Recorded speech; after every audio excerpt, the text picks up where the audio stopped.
pembunuhan Vina dan juga Eki ini masih meninggalkan banyak tanda tanya. Dari kemarinan coba untuk nyari Rudiana tuh. Betul, Pak. Pegal kenal, Pak? Tanyain terus ya. Jawabnya di mana? Iya. Saudara, kami dari tim Kompas TV sudah melakukan penelusuran dan juga mengelilingi 6 dusun yang ada di desa Banjarwangunan dengan berbekal daftar nama yang memiliki unsur Dani dan juga Andi yang disebutkan oleh pihak kepolisian sebagai DPO dari pembunuhan kasus Vina. Kita di sini kayak mau menyajikan tidak hanya liputan-liputan biasa aja, tapi juga melakukan in-depth gitu, liputan in-depth dan juga penelusuran.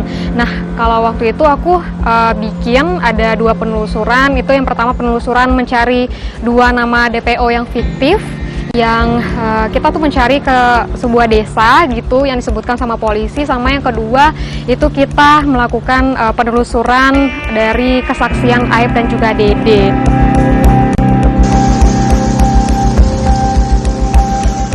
Tentunya ada kesulitan. Kalau yang pertama kan kita mencari 2 nama DPO fiktif itu. Dari polisi sebut kalau memang di desa itu kan. Nah, kita coba cari, tanya-tanya sama warga, tanya juga sama kepala desanya, ya mereka bilang kalau emang nggak ada di sana orangnya, memang nggak ada yang disebutkan nama 2 orang DPO fiktif itu. Kalau warung kopi di sini di mana paling dekat? Nggak ada. Nggak ada. Ada juga di sana di dekat lampu merah. Dan mencoba untuk menelusuri secara digital. Kalau lewat digital kita tuh mencoba buat lihat dari Google Maps kayak gimana bandingin dari tahun 2016 lalu sama tahun 2024, apakah sesuai dengan yang disebutkan Aib itu atau enggak.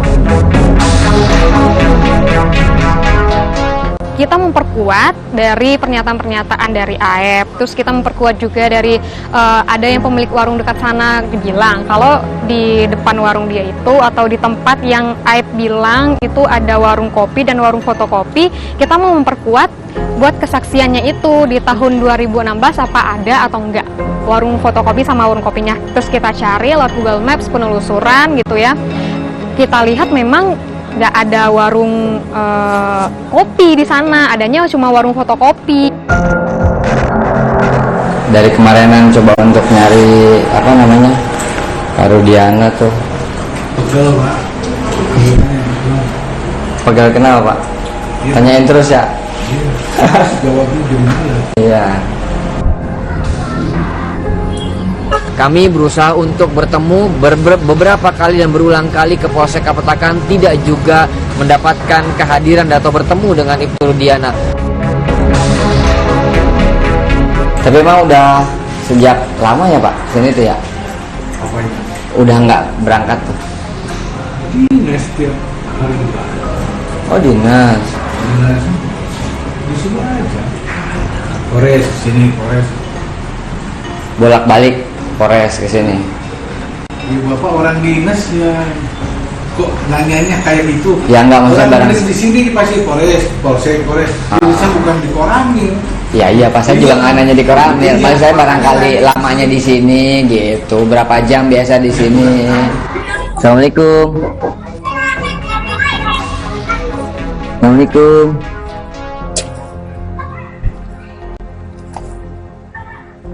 Assalamualaikum. Penelusuran kami tidak berhenti sampai di situ. Kami juga berusaha untuk menemui Ibtu Rudiana di rumah keduanya, yakni di Kecamatan Kedawung, Kabupaten Cirebon, yang juga tidak membuahkan hasil. Upaya yang kami lakukan untuk menemui Ibtu Rudiana semata-mata untuk melakukan verifikasi, untuk melakukan konfirmasi kepada Ibtu Rudiana bagaimana kasus tersebut, dan juga sekaligus memberikan ruang kepada Ibtu Rudiana untuk memberikan penjelasan kepada publik.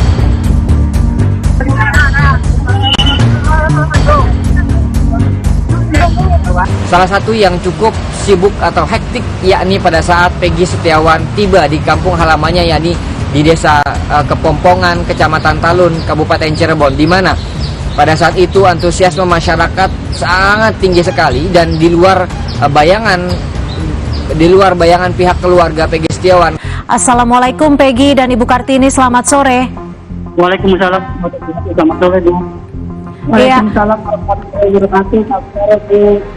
Pada saat itu kami juga Kompas TV berusaha untuk melakukan live di Kompas Petang pukul 4 sore yang kenyataannya sangat hektik sekali, di mana kami coba untuk berkomunikasi dan berkoordinasi dengan pihak keluarga Peggy Setiawan agar meminta Peggy Setiawan bisa memberikan statement pada pukul 4 di tengah upaya masyarakat meminta dan memaksa Peggy Setiawan untuk terus keluar memberikan perkataannya di depan banyak masyarakat.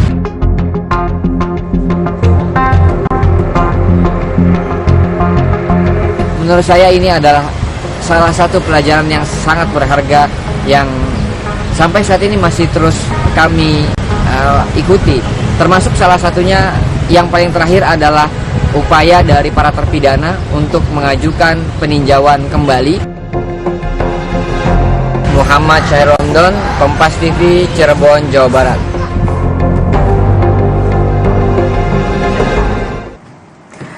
Dan inilah jurnalis Kompas TV Muhammad Syahri Romdon yang biasanya saya menyapanya Kang Arai. Ini menggawangi setiap peliputan yang ada di Cirebon, Jawa Barat. Dan juga menggawangi kasus Vina sejak tahun 2016 ya Kang Arai ya. Dan kita juga akan mengundang Bang Tony RM, kuasa hukum dari Peggy Setiawan yang akhirnya berhasil memenangkan kasusnya. Selamat datang di studio Kompas TV. Terima kasih. Jadi ini ada dua punggawa di kasus Cirebon ya, yang memang menjadi sorotan publik, dan Bang Tony RM ini juga berhasil membuktikan Peggy Setiawan bukanlah Peggy yang membunuh Vina dan juga Eki. Bang Tony, kita flashback ke belakang ya. Ini kalau dilihat dari masa-masa Anda dan tim Anda berjuang secara bisa dikatakan mati-matian seperti itu ya, dan juga bekerja sama dengan para jurnalis, khususnya jurnalis Kompas TV. Apa yang Anda lakukan saat itu? Ya, jadi pertama kali saya dimintai sebagai kuasa hukum Peggy Setiawan oleh rekan Ibu Yanti. Memang saya minta waktu ya, saya minta waktu untuk menyelidiki, karena saya berpikir saat itu, masa saya membela pembunuh? Netizen Indonesia ya sekarang luar biasa kritisnya. Artinya kalau membela orang yang salah itu bagaimana reaksinya? Meskipun kewajiban advokat ketika menerima kasus ya harus dijalankan secara profesional. Tapi saat itu saya, karena Ibu Yanti mengatakan bahwa tidak bersalah Peggy itu. Peggy itu ada di Bandung saat kejadian. Saya akhirnya ya sudah, kalau begitu saya minta waktu dulu untuk menyelidiki apakah saksi-saksinya ada. Nah, kemudian saya minta waktu kepada Bu Yanti untuk menyelidiki dulu saksi-saksi yang mengetahui Peggy berada di Bandung. Nah, akhirnya saya turun itu banyak wartawan tuh, teman-teman wartawan termasuk Mas Arai. Ya. Nah, cuma wartawan saat itu belum ngeh kalau saya itu mau menemui Ibu Kartini, Ibu Yanti untuk mengungkap atau untuk mencari tahu saksi-saksinya itu siapa yang ada di Bandung saat 2016. Nah, lalu saya datang ke Ibu Yanti, ke Ibu Kartini, ya, di wawancara saya masukkan ke YouTube saya. Kemudian ada Adnan juga saat itu kuasanya, tanggal 23 Mei itu. Nah, di situ muncullah saksi Bondol, saksi Ibnu, ya, teman kerjanya semua di Bandung, kuli bangunan. Kemudian Robi adiknya, kemudian Suparman, kemudian Agus Koaceng yang pemilik bangunannya. Nah, kemudian Pak Rudi Irawan bapaknya. Nah, dari situ kemudian teman-teman wartawan ini, Bu, termasuk Mas Arai ini ya, langsung tuh setelah saya buka ada saksi yang mengetahui bahwa Peggy itu ada di Bandung, langsung teman-teman wartawan termasuk Mas Arai ya langsung wawancara di situ. Nah, setelah itu kemudian saya menemukan lagi saksi Bondol. Saya diskusi sama teman-teman, karena terutama Mas Arai. Mas Arai ini selalu ngikuti saya nih, Bu. Jadi kalau saya menemukan, ada kerjasama dan juga diskusi ya dengan para jurnalis, khususnya Kang Arai. Iya. Karena misinya sama, kita ini mau mengungkap kebenaran. Baik, gitu. Kang Arai, sebagai satu-satunya jurnalis Kompas TV yang bertugas, ini kan kasus besar menjadi sorotan. Apa suka duka saat mendapatkan tuntutan yang luar biasa dari redaksi kami, redaksi Kompas TV, dari Kang Arai? pada saat itu saya merasakan secara manusiawi jujur saja kebingungan dan kelelahan. Kebingungan karena ini merupakan pengalaman pertama saya mengikuti kasus yang cukup besar dan tidak sebentar, lama. Dan juga kelelahan karena hari ini saja belum selesai, tapi tugas untuk besok tuh sudah terdata, sudah di-list oleh kantor untuk mengejar penelusuran ini, penelusuran itu, mencari ini, mencari itu, dan lain sebagainya. Sehingga saya perlu untuk mengatur ritme itu semua, mengatur bagaimana proses peliputan biar lancar, dan tentunya menjaga kondisi tubuh agar tetap fit. Itu yang pertama. Tapi setelah ini selesai semua, saya kira duka itu terbayarkan dengan semua pelajaran yang berharga, terutama dari pengalaman ini, peliputan, dan juga Kompas TV yang terus memberikan kepercayaan saya untuk belajar melakukan peliputan demi peliputan. PTC itu ya, saya sudah cukup, saya dari 2013 bergabung di Kompas TV. Tapi pengalaman PTC, kemudian breaking news sambil naik motor, tangan kanan bawa motor, terus tangan kiri pegang kamera. Terus kemudian saya menelusuri, melakukan penelusuran dari satu tempat ke tempat lain, digabungkan menjadi satu materi berita. Itu pengalaman pertama bagi saya dan berharga sekali. Kang Arai, Anda kan tentunya harus tak hanya membagi waktu, tapi Anda juga harus membagi pemikiran, tidak hanya kepada narasumber, kepada tuntutan kantor. Bagaimana membangun kedekatan dengan para narasumber? Kita tahu bahwa narasumber juga susah-susah gampang gitu ya. Ya, yang paling saya pegang dan itu merupakan amanat dari kantor pada saat saya bergabung pertama kali adalah integritas, Mbak. Di mana saya harus bisa berperilaku profesional sebagai seorang jurnalis Kompas TV, menjaga kode etik, mematuhi aturan, kemudian cara sopan santun, dan terakhir yang paling penting adalah empati. Bagaimana cara kita bisa mendekatkan diri dengan, tidak hanya dengan kuasa hukum, dengan Pak Tony salah satunya yang sangat terbuka sekali. Jujur aja, saya belajar banyak dari Pak Tony. Orang yang menurut saya kuasa hukum yang tidak pelit ilmu. Jadi sering diskusi ya? Banget.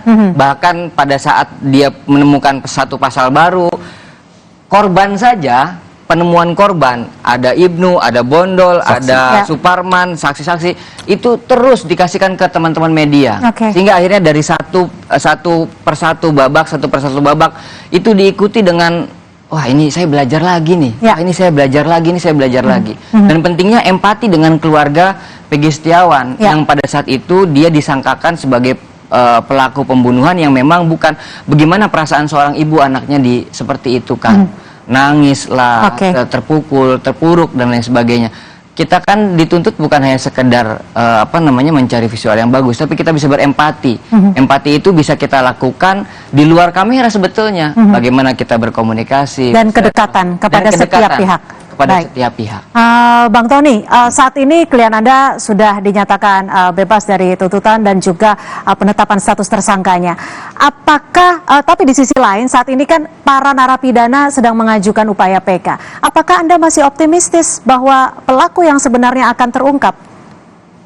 Ya, kalau pelaku yang sebenarnya ini hanya Mabes Polri, tim khususnya inilah yang tahu.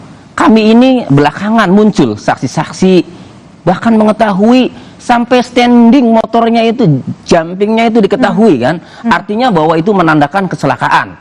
Ya, jadi belakangan muncul ke arah kecelakaan. Tetapi ya, Mabes Polri ini kan lagi bekerja.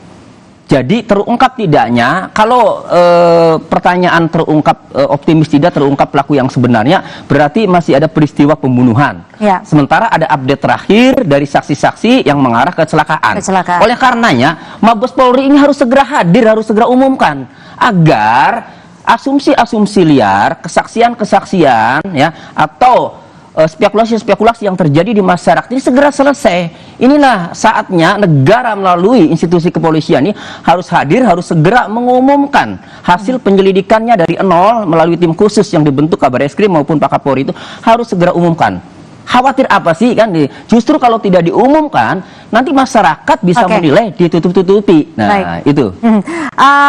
Kang Arai, di hari spesial ulang tahun Kompas TV yang ke-13, apa kesan dan juga pesan sebagai rumah yang menaungi Kang Arai di Kompas TV?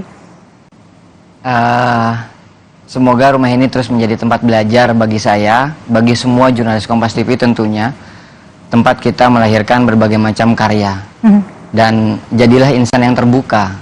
Artinya ketika mendapatkan kritik dari kantor, kita harus siap.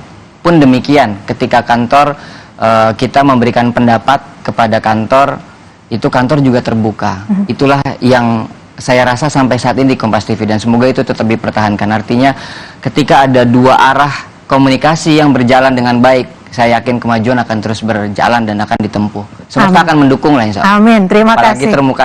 Satu lagi yang paling menurut saya berkesan, Kompas TV juga memikirkan keluarga saya.